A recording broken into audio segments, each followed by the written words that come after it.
I'm Claudia Chan, author, speaker, coach, and champion of the wholeness movement.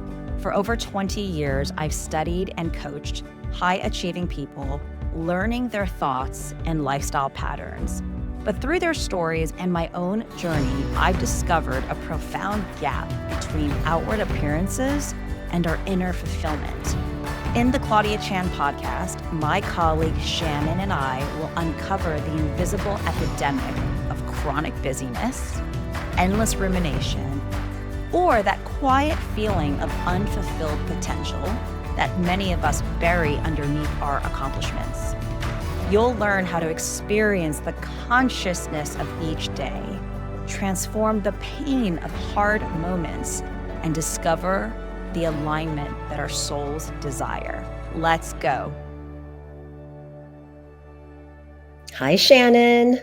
Hi, Claudia.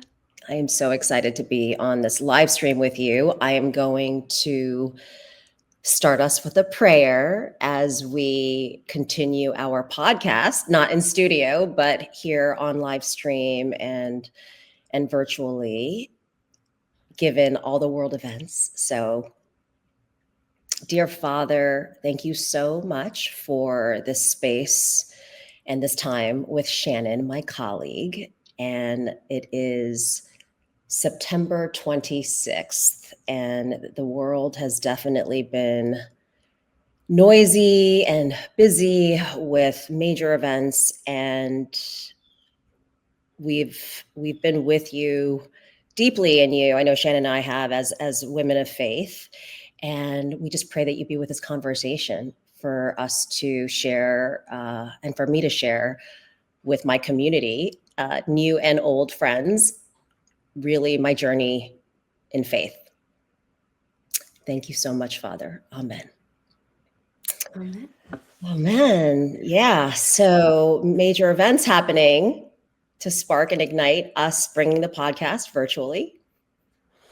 Yes. And just like your prayer said, talking today about your journey through faith. And as we talk and have conversations all the time, going back to that foundation is an important part of the wholeness movement. Yes. Yes. So obviously, if you do follow me on social media, at Claudia Chan Official on my Instagram is where I spent my most time. After Charlie Kirk was shot and assassinated on September 10th, I did a post that day that really clearly shared how I was impacted and just how it was really devastating. And I thought this was, and since then I've been storing a lot about just not fighting for conservative politics, not fighting for and defending Republicans.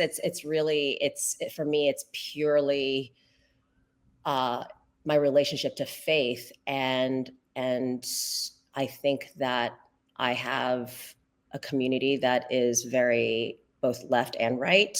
I think for majority of my life, it's been, coming from New York City, it's been majority, as a liberal, majority of my entire life, growing up, born and raised in Manhattan. And increasingly over the years, my community knows that I've been a churchgoer for many, many years, 15 years to be exact. Or 15 years is when I really formally became a Christian. I probably started going 2 or 3 years prior to that, because that's when I met my now husband, John. And that's how I first was introduced to going to church. But yeah, I think it's probably confusing for many on me mourning the assassination of Charlie. And so we thought this would be a great opportunity for me to share my journey of faith. Absolutely. Maybe you can start even going back further from the 15 years and meeting John and finding faith to what type of religious exposure did you have growing up? Yeah, so I'm Chinese American. My brother and I were born in New York City, down near the financial Wall Street district, which is where my mom still lives. I was just there visiting her, and it was, a typical immigrant family of, just even like rent controlled apartment, to be able to, they came here. My dad and my mom came to America, my dad in the 60s, and my mom came over soon into the 70s. And, it was the American dream, right? The immigrant story of coming here legally. And eventually dad was a bartender on Wall Street back when people just started really making money, and got his first investment in a Chinese restaurant. And so I probably come from the most, your traditional immigrant American dream story. And somehow, miraculously, they saved money, not buying Chinese newspapers, but saving that quarter towards eventually a private school education. And so my brother and I grew up in that sort of like eventually middle class, but they really, really worked hard to save every penny for us to have the best education possible. And so naturally, becoming a liberal, and it's funny that I majored in government because I went to an all girls high school and an all women's college. Like I went to Smith College, which is where Gloria Steinem went, where Sylvia Plath went. Even having a girlfriend, like girls having a girlfriend, was such a trend. It was such a, it was just so a part of like the Smith College culture, and being raised by a very independent, powerful mom. I mean, that's in my entire, She Summit, She Global story of my mother did it all. She worked, she earned, she cooked, she took care of us, and women's empowerment and being a feminist was such a part of my DNA. Growing up as a Gen Xer, I just turned 50. I was born in 1975, and it was just always a part of me, and women's empowerment. And even my journey, I guess when we look at my life looking back, it's always been, when people think Claudia Chan, they think women's leadership, women's empowerment, She Global. But also, of course, moving into my later years, moving more and more into leadership. But yeah, I think about how representing or supporting underrepresented groups and speaking up for underrepresented people and minorities, social justice. It's always been a part of who I am. And, but really at the core of it, in women and girl empowerment. And yeah, and it's funny. I always just was a liberal, and that was the fabric of just my story. Then into my, let's see, I met John when I was 33 years old, and I really liked him. And finally I met a guy that, that I was attracted to, and that, we just connected. And he said, I go to this church on the Upper East Side, and I would love for you to go with me, but you don't have to, but I would love for you to go. And so that's where I started to really discover faith and God. Had you ever been to church before? Was that your first time when you went with John? It's interesting because my mom still always says this to me, like, Claudia, when you don't really care about something, you don't pay attention at all. But when you do care about something, you care about it so much. And so I went to an Episcopal school called Grace Church Episcopal School, which is, if you live in New York City, Grace Church is a famous private school that starts in kindergarten or even pre-K all the way up to 12th grade or 8th grade or 12th grade. I can't remember. They might have evolved it to 12th grade. But and so even though I went to an Episcopal school and an Episcopal camp, and we had chapel and services, I still wasn't really paying attention to really what that meant. And even throughout the years of growing up, my parents they were so busy working and running the restaurants that they always just said, well, pray to God. We got to pray to God, or thank God. But we never really talked deeper about what that meant. And so again, it was something that I was surrounded by young, but I was not passionate or interested, or I wasn't engaged in it at all. And so, yeah, religion and faith were really, other than like believing in God and trusting in a higher power, I did not have any deeper sense of connection to it. Interesting. And so what was your experience like? What were your first thoughts going into that experience with John? And so it was called Trinity Baptist Church on 61st, I believe, between like 2nd and 3rd Avenue. And I remember walking in the first day, and they were like, usually, I mean, this was a Baptist church, and I've been to, today I belong to a non-denominational church, but they would have their hands up, like they start with worship and singing music, and they had their hands up. And I remember walking in and people were like standing and waving their arms. And I was like, okay, this is weird. This is like, who am I dating? What did I get myself into? And I think it's so funny because I'm such a passionate person of faith today, and obviously have been now for over 15 years. But I remember being so surprised, and it was such a new experience for me. And, what was amazing about John was that it was just important to him. And I was, of course, open to learning more. And every time I went, Keith Boyd was, and I just credit him so much. He was the senior pastor of the church then. And the way that he spoke, telling stories of the Bible and verses, and it just really spoke to me in my everyday life. And in yoga, like when you practice yoga, we always talk about, whether it's a downward dog pose or it's pigeon pose. We talk about pigeon pose and like that release in the hip, and how do you bring that off the mat? Like, how do you take your yoga practice off the mat, right? So you're like, throughout the day, throughout the week, you're practicing the stretching and the meditation and the breathing and the present work. And in a way, church to me was almost a yoga class for the soul. And, where you're really disconnected, it's a quiet time. It's that hour that you're spending Sunday morning and Sunday after Sunday after Sunday going, from 33 to 34, 34 to 35, 35 to 36, like every Sunday.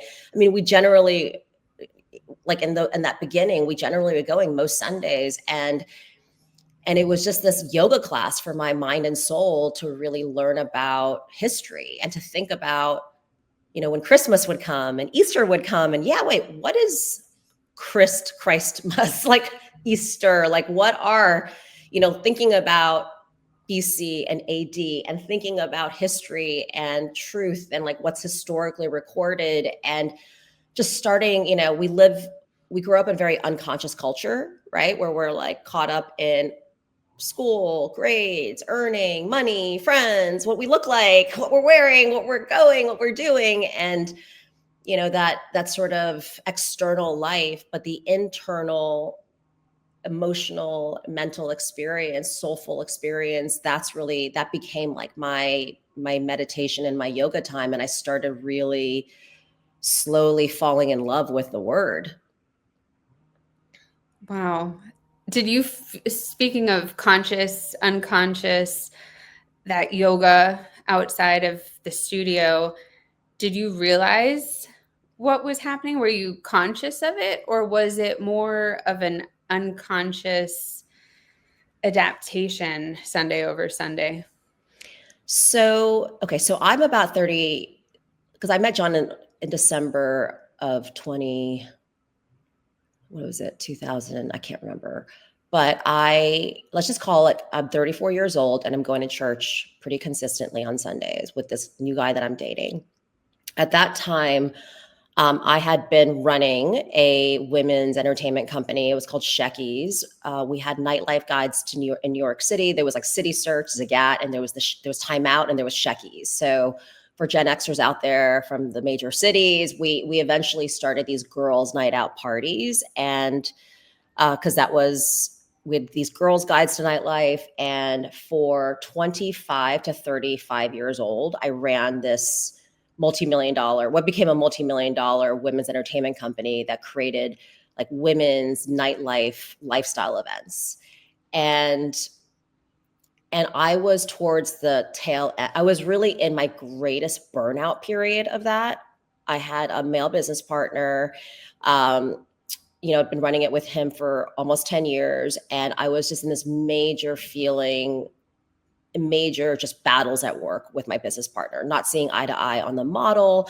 And I always just say from 25 to 35 were my years of material success, because I built a multi-million-dollar company. And by the time I was like 28 or 29, and I was living in, Howard Stern's neighbor, in the Reebok building on the Upper West Side, eating at the nicest restaurants, going on TV. I had all this material, like what was on paper, like success. But inside it was like, I didn't even like who I was anymore, because I was so immature. I was just a hustler in my 20s that like built something, and I was lucky that it took off. But I was so rooted in superficial things, and I just had no leadership training. I had no sense of, what having, integrity and character.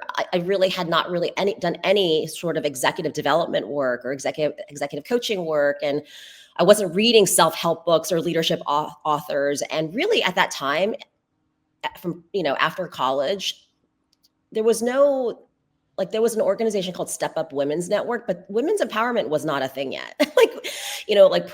Just leadership development for women, it was just not a thing. And so it was still very much of a man's world when I went to any conferences about entrepreneurship or business or tech, because those were the early, like the first boom of like Silicon Alley days, the first tech boom. It was always like there was one women's panel, and it was always about work-life balance. Like it was still such a traditional time. And so I think church is the first time where I started really reflecting on my character, on my sense of, the who I am, not what I do, like more of the who than the do. And again, remember, I grew up in this Chinese family where it's all about survival. Like, go to a good college, get good grades, make the best friends, be friends with the right people, hustle, work hard, God will take care of you. And it was, my parents didn't intentionally want to raise me to be this, let's just chase success, just chase security, just chase safety. But I think probably a lot of Gen Xers or, older millennials can relate to that, right? Because our parents came from such, survived their generational cultural wars. And so it wasn't like, oh, go out there and be a good person and be purpose driven. And, I think maybe that came in more with the millennial generation of like cause marketing and social causes and social justice.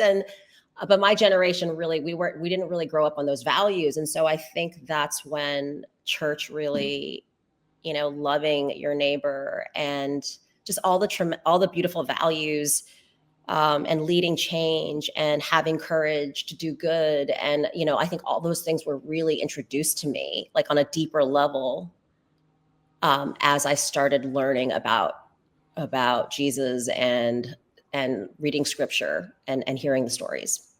Wow. So actually, I don't know if I even knew that about you, that it actually was going to church with John and finding your faith that helped you start to uncover consciousness.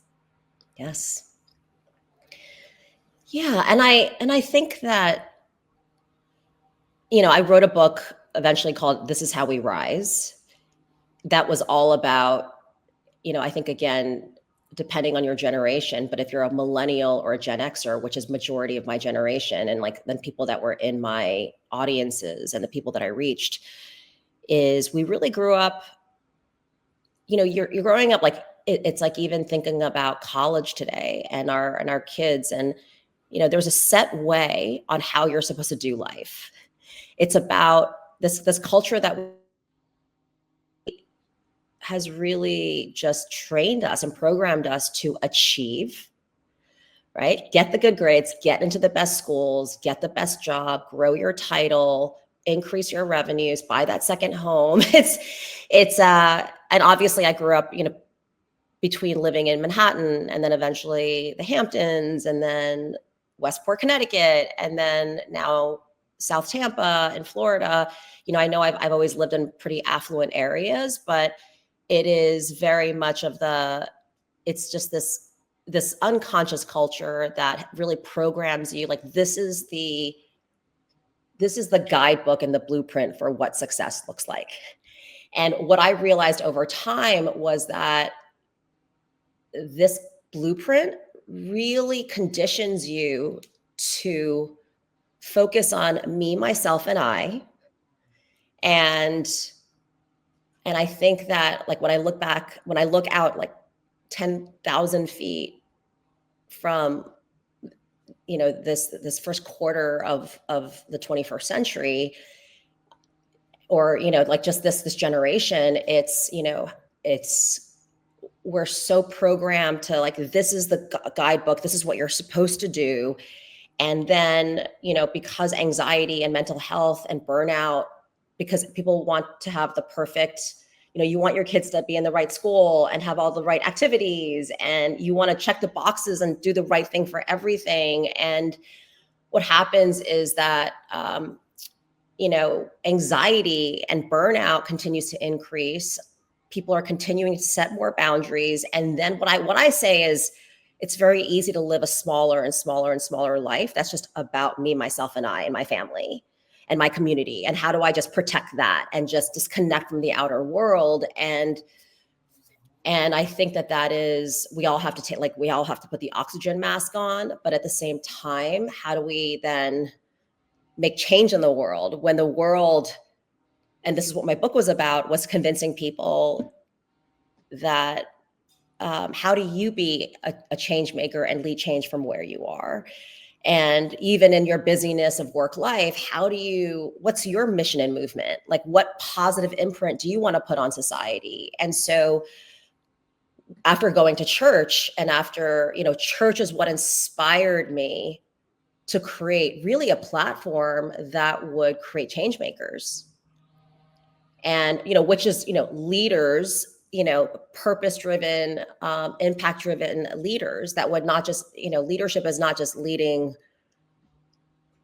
obviously yourself, it's leading change for something bigger, and moving something from here to there, and really redefining leadership. And that's what S.H.E Summit for 10 years, and also the How We Rise book. Everything was always about, and I didn't even realize that church was a super conservative thing, like that Christians, like, if you are Christian, then therefore you're super conservative. I never really thought about conservative or liberal. For me, it was always a relationship to faith that convinced me to want to be a change maker, and then to create my own church, which became the S.H.E Summit Conference.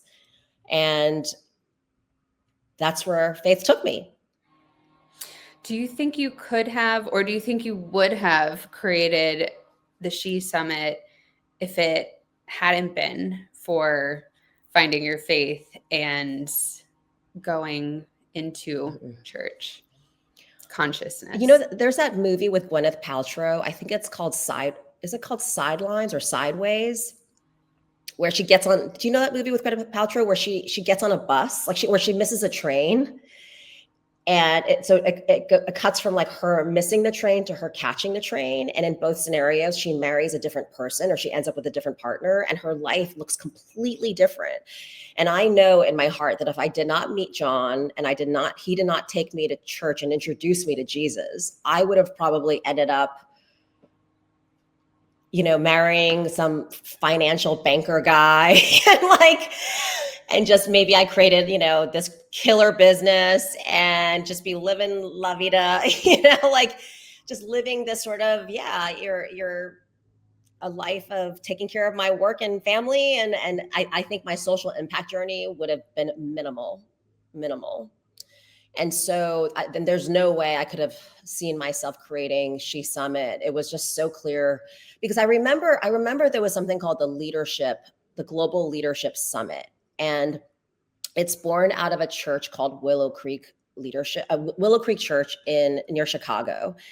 And the founder had created the Global Leadership Summit, and they partnered with churches around the world, not just America, around the world, and they would send them their live stream. They would host the conference at their core, like Chicago church, but they would live stream it. Like all the churches around the world would buy, I guess, like license it, or sort of how I did the She Summit model, where you bought the program live stream from your organization. It was all inspired by Global Leadership Summit. And it was, even though it was and if you think about like John Maxwell, who is an author that has written, I don't know, 20, 30, 50, 100 books on leadership, he was originally a pastor. A lot of the leadership and business teachers, even like a Stephen Covey, either they were Christian or they come out of the church. Like a lot of our traditional leadership principles in society and in our history come from the church. And so there's a huge connection between, like hella, when we look at the founding fathers and what America was built on, and we look at the 10 Commandments, and we look at just history. So I think even the word history and church and the Bible, like is synonymous in so many ways, right? I think we forget that because being religious or being Christian, like those words have become so polarizing. And actually, a friend said to me the other day, who's a head of inclusion at a corporation, said, Claudia, like even using the term Christian or Judeo-Christian is MAGA. Like it's been co-opted, these terms and these words. Anyway, but back to your question about how the church inspired me to create She Summit. I loved this model because they had all these different speakers that were incredible speakers on leadership. And it was a one core conference that was live streamed with all these other platforms. At the same time, I was studying the TED model, and I love this idea of having lots and lots of different speakers. And I was also looking at Fashion Week, like Fashion Week would come and pop-up events. And I also love this idea of South by Southwest and how there was, a city that would host, like different events during South by Southwest. So I love this idea of a core conference, but with pop-ups and live streams. And that was the first She Summit launched as She Summit Week in 2012. And it was one core conference with a week of events around New York. And it started off focusing on women. And so it was all women-led companies and women-owned boutiques. And anyway, so that was the original inspiration, was coming out of the church, meld with all these other cultural conferences. And my background was events also with S.H.E. Right. That makes sense. So now that you had this experience where you found the yoga outside the studio, you went to church, you found your consciousness, you're beginning your family with John, it inspired you to start She Summit. And today, fast forward, we're seeing this reawakening with all of these people, all of these churches that are being filled. It's standing room only. People are going back to church for the first time in a long time, or maybe even they're heading in for the first time ever. What do you think about that? What is your message to these people? Well, I think what's interesting to me that I've been reflecting on a lot is when I stopped doing the conferences, which was 2020, I really started leaning in. There's a great lyric in an elevation worship songs that says there's a time to heal and there's a time to build. And really and I want to first share, what the experience of being a believer and being a believer in Christ and the relationship with Christ throughout that journey. Because I mentioned, like the battles of business and the battles of career and, at 34. But then when I decided to create this into my later 30s, the battle of creating this impactful platform, but still having to make a living, still having to, struggle, like as all of my friends are doing all the corporate secure things, I was raised that your value, like I was raised with like, you need to create massive safety and have the financial security, which was always tied to my brand. And I think that for so long, even though I was building this impactful platform and building a family, my greatest Goliath over the years was chasing and constantly striving to get to a point of professional and financial success for safety and security, and really not knowing, what was enough and what would be safe. And I had to do I think I burned myself out. I 100% burned myself out in the journey of becoming a mom at 40 and a mom of 2 at 42. And then at the same time, still building the startup, and doing something non-traditional. And it was such a heavy lift to try to just sustain and grow for that decade. And I think that it was my relationship with faith that I went to and that I plugged into. That was my coach. That was my mentor. That was my advisor. That was my therapy. That was my healing. That was my strength. That was my resilience. And every trigger, every hard moment, every marital argument, every debilitating anxiety, everything, like I think that any human being can relate to either a season of their life, a part of their life where they battle internally with something. And it was my relationship. It was my growth. I don't look at my life as like I built this thing and that thing and this thing and that thing. I look at my life as all these external things that triggered me to build a relationship with God.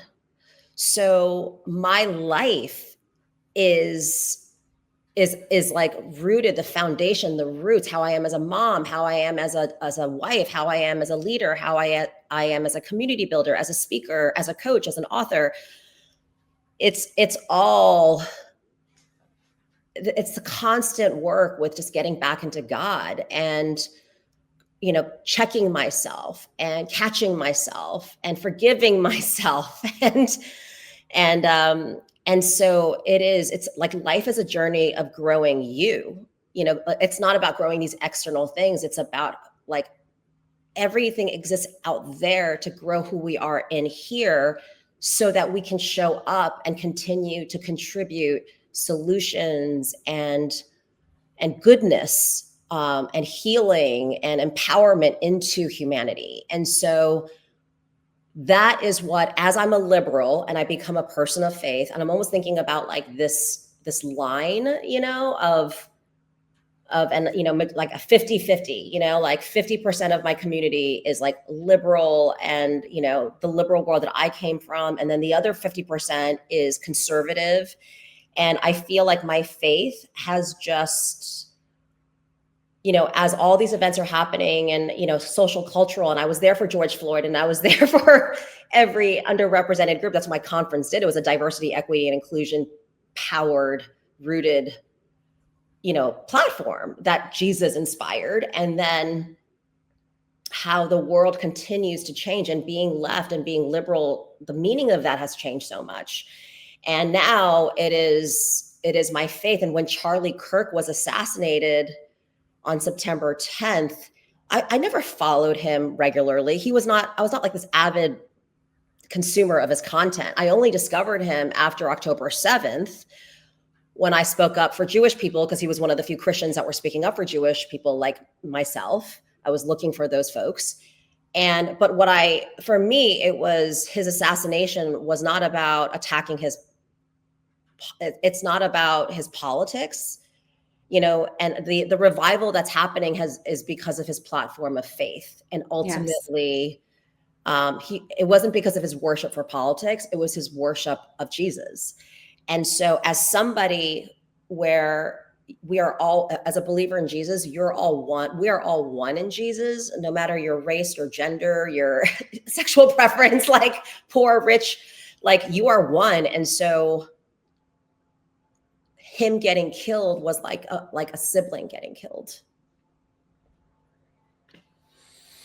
Yes, it's been a tough couple weeks on multiple levels, and I think, how do you think about his ability to be that modern day prophet, to be out spreading the word, and helping to drive this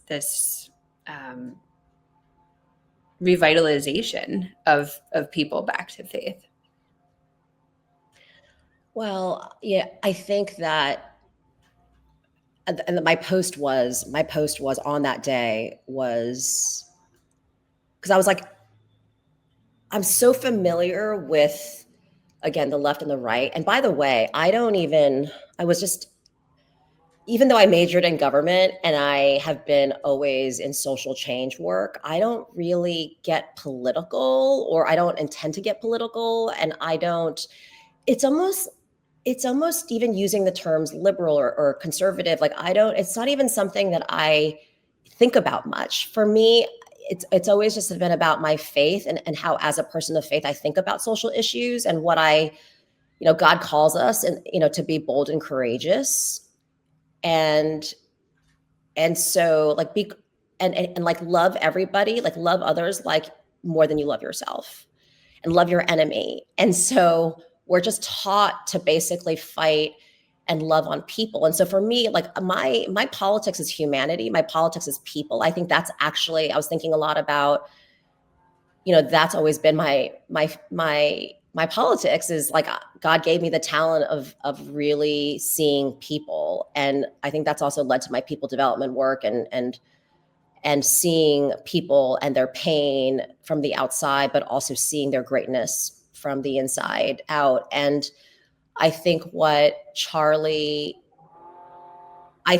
represents, and I said on September 10th, he was the MLK because I was thinking about it, like, why am I so upset about this? And this is so devastating to me. And I realized it was, God is my everything. God is like my source. And so, but God, talking about God, saying you're a Christian, talking about Jesus, is, puts you in a place to be judged, to be quietly judged, to be, Or not quietly judged. or not quietly judged.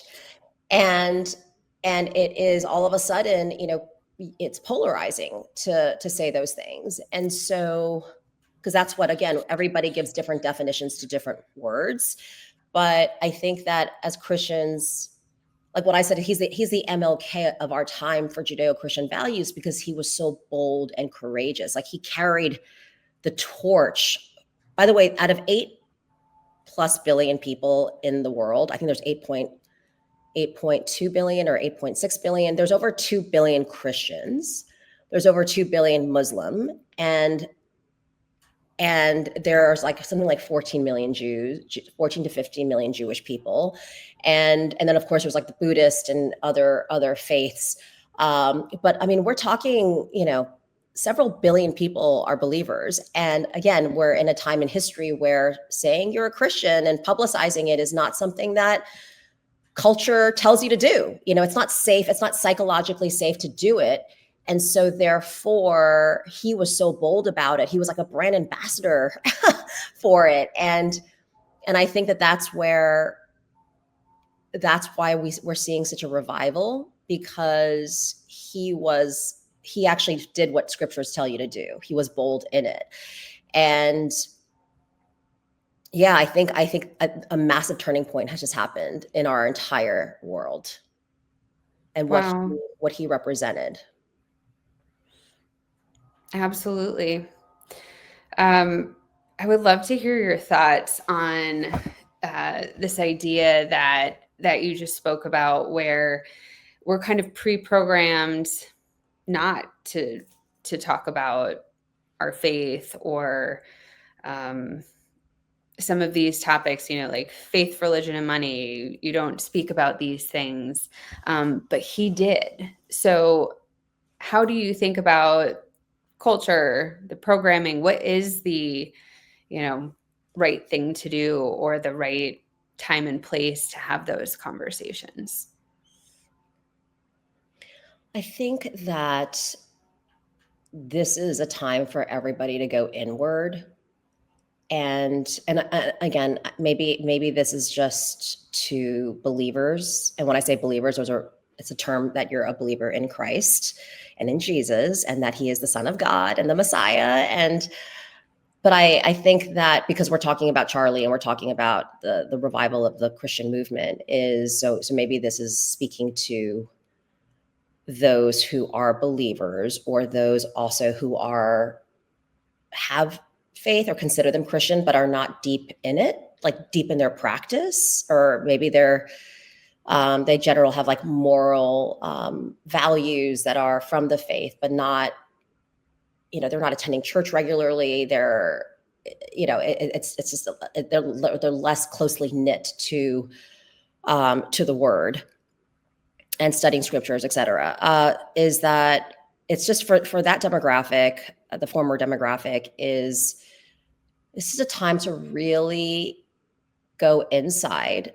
And what I say, that what wholeness means, or my master quote is that life is not about chasing this imaginary ideal of success. Like, okay, more of the material things and more title and more money and more stuff and more popularity, or more, like looking perfect. And it's not, or like going on this vacation. And it's because when we die, none of that comes with you, and none of that's going to matter. What, like, success is defining and discovering. And whether you're 20, 30, 40, 50, 60, 70, 80, it's defining what wholeness means to you. That if I were to pass away in 1 year, what did I fully experience? What did I fully do? What did I fully contribute to society? What am I leaving behind? And it's going to be really about, how was I loved? Who did I love? The depth of those relationships, of those moments of connection. It's going to be about, what impact did I leave behind? Like, my legacy of, did I contribute something positive? It's going to be about, did I discover and fully express all of me? Was there a genius? Was there a talent? Was there a passion? Was there a skill? Was there a voice inside of me that wasn't fully brought out? It's going to be again, defining what wholeness means to you. And I always say, like, it's less about what you want to achieve and more about what you want to experience. And then once you get clarity on that, there's a detachment process from, maybe I'm quitting a job. Maybe I'm going to take a salary cut. Maybe I am going to move to a new city. Maybe I am going to come out in my faith or stand up for the social issue that's super polarizing and I'm going to lose a lot of people, but I'm going to focus more on the people that I'm going to gain, or I'm happy with, even the small microcosm of people I already have. And that's good enough for me because I'm standing for my values. And so I think a personal reckoning, I think this is a call for every individual to really check out our movement of whole self leaders and what it means to be a whole self leader. And so that we can fully embody, express, experience our truth, and really be making sure that every precious day and just decisions that we're making are in alignment with who you truly are. And if you're rooted in God, like, God will help guide you in that. And we just got to slow down and create the space to be with God and pray about it and listen. That's why we're fighting chronic busyness. That's why my entire movement is educating people about this invisible epidemic of chronic busyness, endless rumination, unconscious programming, addiction to productivity, and just detach. And the organization that you need to run first, that first career, that first strategy is inside. So that's the work. I love that, Claudia. And going back to what you said at the beginning, there's a time to build and there's a time to heal. And it almost seems like as a culture that chronic busyness, that burnout has reached a tipping point. So it's the perfect time for the turning point and the consciousness and coming to faith and healing and love. Yeah. And really what, excuse me, like everybody has a soul. And I think a lot of people, their lives, the paradigm that they are in, it is, I almost call it like a machine, a factory that is just running on autopilot. And, this is what your average day, your average week. And I get it. We got to get our kids to school. We got to cook dinner and make 3 meals a day. And, but in terms of the bigger meaning of like, what paradigm, am I in? And I think a lot of people are running and living these unconscious, like an unconscious machine that are not necessarily that might be neglecting the soul. And I think time to really pause and figure out like what has been buried, what has been avoided, because the soul is the true essence of who we are. Like it's the true uniqueness. And and so much of us are just operating our lives according to the head and the rational, like, got to pay the bills, got to do this, but the soul is neglected. And so I think that our movement gives you the pause to reconnect with the soul and spirit. And so, we talked about a lot today. Yes. Amazing conversation. Thank you, Claudia. Yeah. So our goal is for us to live stream more. And I believe we're looking at Mondays and Wednesdays around 11:30. And yeah, our intention right now is to be consistent on those days. And then also I'll be popping on my own on live stream, but whoever is listening this or catching this on the podcast, we're going to put this into the podcast, the Claudia Chan podcast. Please subscribe, and subscribe to this YouTube channel, subscribe to my podcast. And we'd love to hear your comments and tell your friends about it if it resonates with you. But yeah, we're excited to keep on having, there's so much conversation and so much content we want to continue to bring to you. So thank you for tuning in. And go to claudiachan.com for more info on my work. Thank you, Shannon. Awesome. Thanks, Claudia. See you next time. Yes.